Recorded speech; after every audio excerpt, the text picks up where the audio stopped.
नमस्कार, स्वागत है आपका मीडिया की नजर न्यूज में। आरएसएस प्रमुख मोहन भागवत ने भारतीय मुसलमानों को लेकर बयान दिया है, जिस पर सियासत शुरू हो गई है।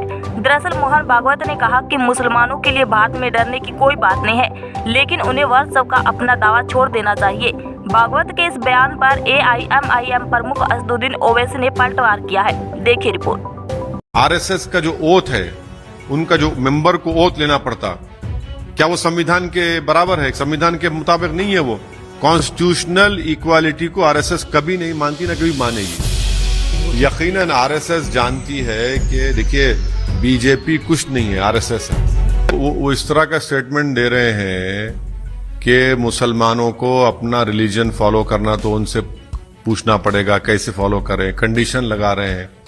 वो अपने इंटरव्यू में इस तरह का बयान बोल रहे हैं कि हमको एडजस्ट करना पड़ेगा अपने दीन पर, अपने रिलीजन पर चलने के लिए। होते कौन है भाई? मैं अपनी रिलीजन पर चलूंगा और हर कोई अपने अपने रिलीजन चलेगा। आप कौन होते? और आप बोल रहे हैं कि सुप्रीमेसी की बात हम कहां करते हैं? हम तो हमेशा इक्वालिटी की बात करते हैं, इक्वल राइट्स की बात करते आए हैं। वो अपनी आइडियोलॉजी को सबसे सुप्रीम समझते हैं। उनका स्टेटमेंट खुद एक अपर कास्ट के फ्यूडल स्टेटमेंट है। वो तो आर्यन सुप्रीमेसी को मानने वाले लोग हैं ये लोग।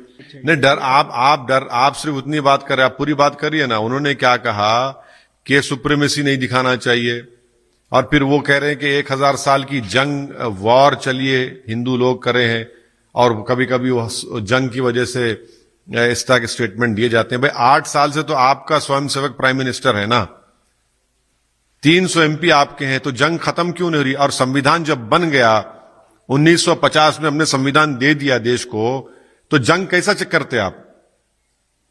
तो आप रेडिकलाइजेशन की आप बात कर रहे हैं, मैं नहीं कर रहा हूं।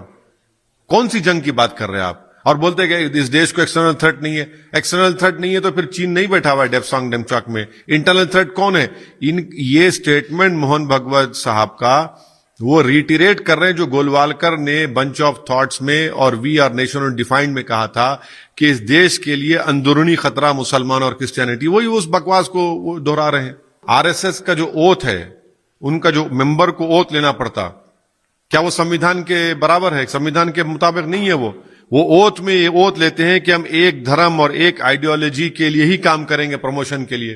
क्या वो संविधान के खिलाफ नहीं जाता? वो क्या हम नहीं जानते कि बंच ऑफ थॉट्स में, वी आर नेशन डिफाइंड में पंडित दीनदयाल उपाध्याय ने अपनी किताब में क्या लिखा? क्या उनके जितने सरसंघचालक के स्टेटमेंट्स रहे हैं, स्पीचेस रहे हैं, कॉन्स्टिट्यूशनल इक्वालिटी को आरएसएस कभी नहीं मानती, ना कभी मानेगी। जैसा आप बोलेंगे कि भाई वो मदरसे में गए थे, फिर आप मदरसों को बंद क्यों कर रहे हैं? मदरसों का सर्वे क्यों कर रहे हैं? फिर आप आसाम में क्यों बोल रहे हैं कि बाहर से अगर कोई मदरसे पढ़ाएगा तो उसको पुलिस बुलाकर क्वेश्चन करेगी? आप बिल्किस बानो की क्यों नहीं बात करते? आप इखलाक पीलू खान रकबर की क्यों नहीं बात करते, जो बगैर प्रिंसिपल्स ऑफ नेचुरल जस्टिस को फॉलो किए घरों को तोड़ दिया जा रहा है सिर्फ मुसलमान के? उसकी बात क्यों नहीं करते आप? ये क्या पैगाम दिया जा रहा है, बताइए फिर आप। यकीनन आरएसएस जानती है कि देखिए बीजेपी कुछ नहीं है, आरएसएस है। आरएसएस ये जानती है कि देश में सबसे बड़ा मुद्दा, बर्निंग जो मुद्दा है, बेरोजगारी का है, प्राइस राइज का है, इन्फ्लेशन का है, मैन्युफैक्चरिंग सेक्टर ठप हो चुका है, स्मॉल स्केल इंडस्ट्रीज बंद होते जा रहे हैं। अब पूरी दुनिया में रिसेशन भी आने वाला है, सब जगह तो वो चाह रहे हैं कि इन मुद्दों से कैसे तवज्जो हटाई जाए। इस तरह का एक स्टेटमेंट दे दो। और चीन पे बात ही नहीं करते। एक्सटर्नल थ्रेट नहीं है। एक्सटर्नल थ्रेट कैसा नहीं है? अपने इंटरव्यू में कहा एक्सटर्नल थ्रेट तो है ना, चीन बैठा हुआ है डेप्सांग डेमचॉक में, जम्मू में घुसकर हमारे 5 भारत के लोगों को मर्डर कर दिया गया। वो थ्रेट नहीं है हमारे लिए, उसकी बात ही नहीं करेंगे आप।